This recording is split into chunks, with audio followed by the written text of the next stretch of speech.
Shaitan promised Allah subhanahu wa ta'ala 4 things.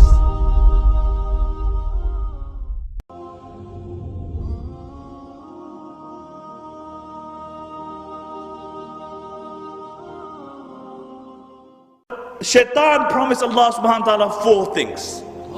He said, وَلَأُضِلَّنَّهُمْ. He said, I will lead them astray.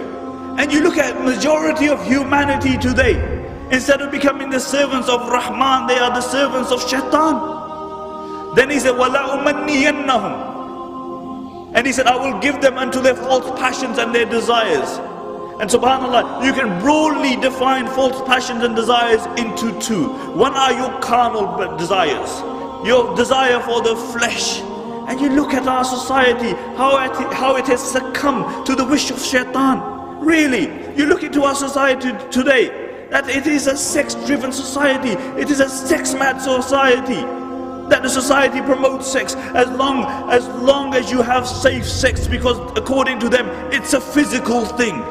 You carry on. Whilst Islamically it's a spiritual thing. When a husband comes to his wife, he recites du'as, and Allah subhanahu wa ta'ala safeguards that child. And the ulama write that this is the first right of the child, because it's a spiritual thing. And you look at our society today, that if by the age of 16 you haven't broken your virginity, there's something wrong with you. This is why out of the 7 people who will be under the shade of Allah subhanahu wa ta'ala on the day of judgment, will be that young man, nasha'a fi ibadatillah, who grew up in the worship of Allah subhanahu wa ta'ala. He will be under the shade of Allah subhanahu wa ta'ala. So the first form is your carnal desire. وَلَأُمَنِّيَنَّهُمْ. I will give them unto the carnal desires. The second, that Shaitan will delude you in believing into false aspirations of this dunya. He will make you believe in false aspirations of this dunya, and he will make this dunya the purpose of your life.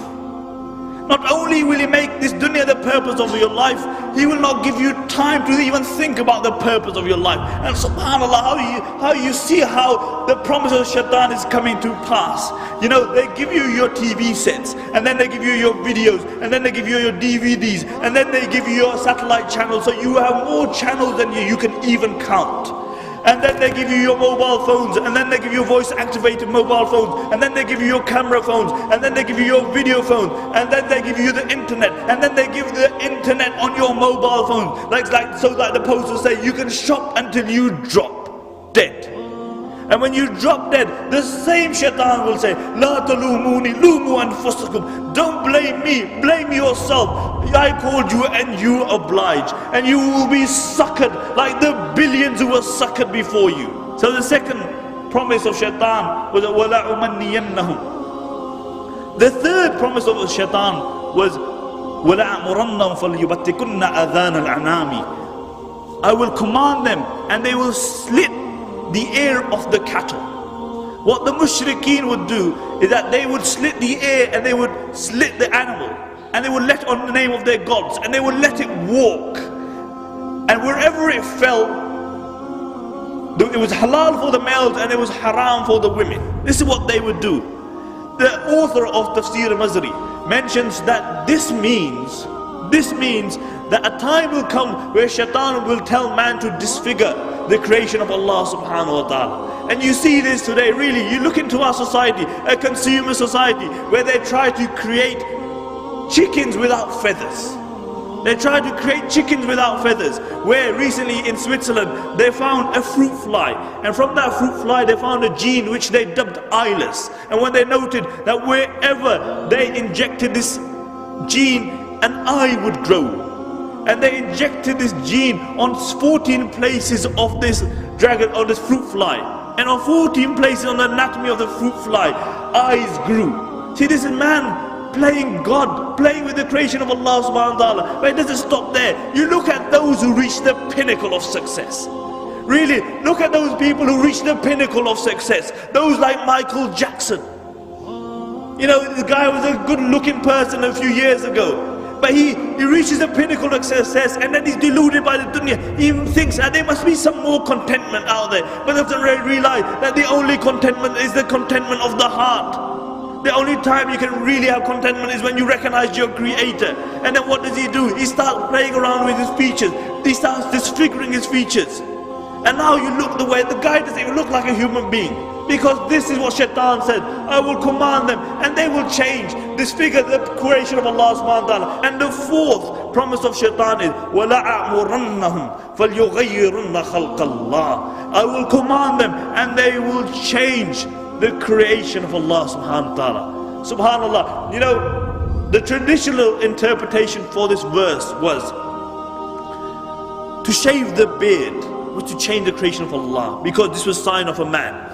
To pluck the eyebrows was a sign of change, a sign of changing the creation of Allah subhanahu wa ta'ala. But because the book of Allah subhanahu wa ta'ala transcends time and space, it is relevant for all time, because it guides us until the final day. Today, it relates to your GM foods. This is changing the normal process, changing the creation of Allah subhanahu wa ta'ala. See, when they take the antifreeze gene from the Arctic fish and they inject it into your tomatoes so they have longer shelf lives, this is playing with the creation of Allah subhanahu wa ta'ala. Because believe it or not, fish don't have relationships with tomatoes. It doesn't work like that.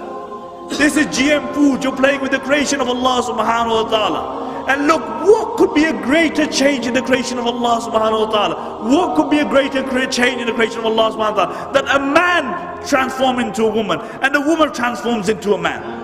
And this was the fourth promise of Shaitan. And you see it coming to pass today. What greater change could there be? That a man becomes a woman and a woman becomes a man. And Shaitan says, I will command them and they will change the creation of Allah subhanahu wa ta'ala. And then the Prophet ﷺ said, hold on to the book of Allah. فِي نَبَأُ مَنْ كَانَ قَبْلَكُمْ وَخَبْرُ مَا بَعْدُكُمْ وَحُكْمُ مَا بَيْنَكُمْ. And the book of Allah subhanahu wa ta'ala is a hukm between you. It is a thing which passes verdict between you. هُوَ الْفَصْلِ لَيْسَ بِالْحَصْلِ. The Prophet ﷺ articulated this 1400 years ago. ألا كل ما